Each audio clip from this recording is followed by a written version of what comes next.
Yeah, I'm thinking that this is the second SummerSlam, and I'm thinking that, Macho Man, Randy Savage, Macho Madness, yeah. Macho Madness. Hello, everybody. Brett Mix here. Brett Mix, Macho Wrestling 101, Macho Madness, aka doing SummerSlam reviews. This is the second SummerSlam, number 2 from East Rutherford, New Jersey. SummerSlam 89. First, I just want to say, if you like any of my videos, we do classic wrestling videos every day, and I stay up to date with Raw, SmackDown's pay-per-views. If you like any of that stuff, hit the like and subscribe button, or just subscribe. It'd mean a lot to me. I'm trying to grow this channel, and I think that's plugging the channel is a good way to do that. So, if you don't mind subscribing, that would be great. But here we go. Let's kick this off. And did they kick off SummerSlam 89. They did it the right way. The Hart Foundation and the Brain Busters got this thing kicked off. Tony Schiavone and Jesse Ventura with the call, by the way. All-time classic, this one. I give this 4.5 stars. One of the best pay-per-view openers ever. Everything flowed perfectly. Just so smooth.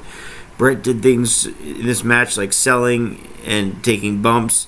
He really gets real with his bumping and selling. It's two underrated parts to his repertoire. And the fact that Arn Anderson and Tully Blanchard were in there with Brett and Anvil, give Anvil some props too with his power moves. Since Tully Blanchard and Arn Anderson are in there, everything was that much more smoother. The finish came at 15:55 when Heenan's shenanigans outside helped Arn elevate himself off the top and getting the pinfall victory on the Hart Foundation. A little bit of a jittery finish, but it was the finish at the end of the day. It doesn't affect its rating. I might be a little bit higher on this match than others, but I think it was a fantastic opener. I don't rate matches that high very easily, but yeah, I'd rate that a 4.5 star match, top 100, which means it's a top 100 match in company history. So that's just a little bit of because I have a list of almost 1,500 matches. Not that I'm bragging about anything like that, because obviously you've had some time on your hand in life if you have a list of 1,500 matches. So I'm not bragging about that, but I have to do something with that list. I have to do something online with that list. That'd be good. Anyways, Honky Tonk Man took on Dusty Rhodes after this, and this was not a wrestling match like the first one was. This was more about the characters. Dusty was the goofy polka dot, let's dance around.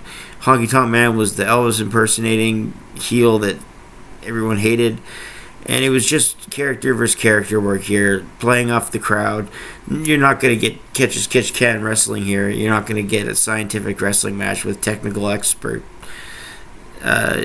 expertise.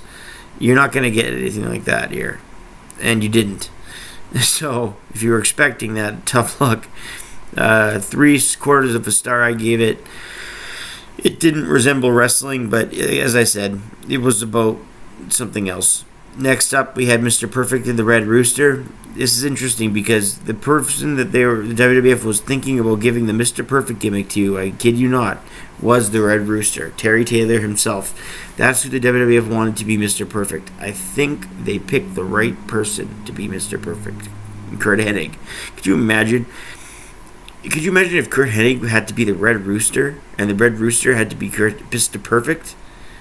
Can you imagine? I can't imagine Curt Hennig with a flipping red bopping its head everywhere.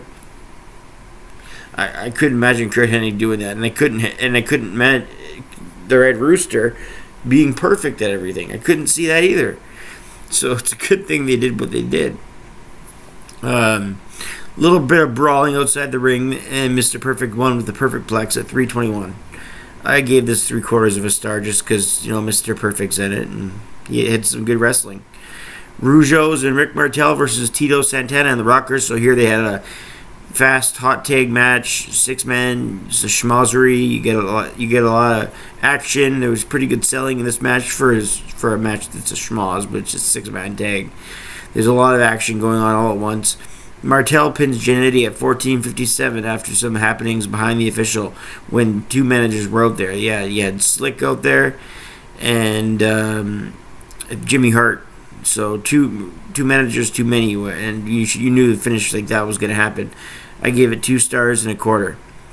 Up next, we had the Ultimate Warrior versus Ravishing Rick Rude rematch from WrestleMania, where Rude won the title, upsetting Warrior for the IC title. The fans were just crazy for this match. This match was great, and it was better than advertised, and way better than the WrestleMania match. But this was just an excellent match. Warrior kept hitting Rude's poses during the match, and then it hit power moves that took out the official. Rude blocks the splash and turns the tide. A pile driver by the Warrior. Rude got his foot on the ropes, which was risky. Warriors, and he got kicked out. Warrior went for his power slam, and Rude got his knees up to block the power slam, or his splash, I should say, when Rude got his knees up to block it. So Warrior hit his abdomen on Rude's knees. Both men get up to their feet. Rude set up for a pile driver into a backslide, but Warrior kicked out. Rude from up top and sees Piper on the outside. Roddy Piper comes to ringside while Warrior kicks out of a pile driver. Piper distracted Rude. Then Rude got mooned by Roddy Piper. He just flashed from his skirt. And then that angers Rude, who goes up to the top rope to point at him. And then Warrior comes from behind with a suplex to Rude and a press slam at 60 minutes and change. And all of a sudden, the Ultimate Warrior, the fans ate it up. The Ultimate Warrior goes over at 16 minutes and change. One of the better Warrior matches that went over 10 minutes, for sure. I give this 3 stars. I thought very good stuff here between between Rude and Warrior. Andre and the Twin Towers took on Jim Duggan and Demolition. Kind of a clusterfuck 6-man tag, not as good as the last 6-man tag before the Warrior Rude match. It ended at 7 minutes and change. Smash pinned Akeem after outside interference. I gave it a star, just because that's probably how good it was. Just a star out of 1 star out of 5. Next up, we had Hercules vs. Valentine with special introducer on the mic, Rugged Ronnie Garvin. Special ring introducer. Ring introductory. I can't think of right now. I've just got a brain block. Anyways, Hercules took on Valentine here. Herc beat him a little bit on the outside, and they brawled on the outside. But then the Hammer got in control and used the ropes for leverage. It was that basic of a match. It was just they were on the outside for a little bit of a brawl, and then Greg Valentine, when he got the better of Hercules, he just used his legs on the ropes, the middle rope, to get the pinfall. Barely even a couple minutes long. So this match is a half a star. Next up, we had Jimmy Superfly Snuka taking on Ted DiBiase, and they gave this match a long time to work.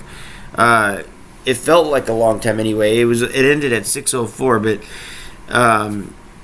and Snuka was counted out. But I felt that this match went a lot longer than that in a good way, because I just remember a lot of spots, a lot of leapfrogs, a lot of back and forth between the ropes. As I said, Snuka was counted out, but Superfly got his heat back after the match when he did a Superfly splash to Virgil, and the crowd loved it, and to the $1 Million Man. The crowd loved that. But next we had I gave that a star, or 2 stars, I should say.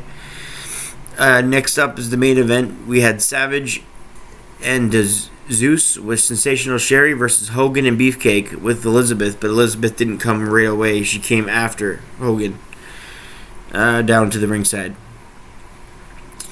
Liz still don't get how Savage is the bad guy in this situation when Liz is in the place she's been in the entire time on Hogan's side. I mean, I can get how Savage treated her, but they didn't really explain it very well when Liz went to Hogan's side, but that's somewhat past history. It's still kind of relevant in this story because Liz is a part of it. Sherry and Liz obviously had their problems. Sherry's the Macho Man's new woman. They're capitalizing on the film No Holds Barred, which starred Zeus and Hulk Hogan around the same time frame.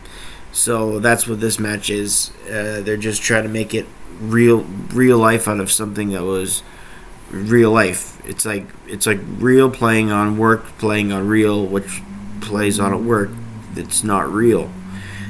Yeah, another brain cramp. But they made a movie which is fake about a wrestling scene that is fake, and it's real movie, but it's and then they played on that in wrestling, which is not real.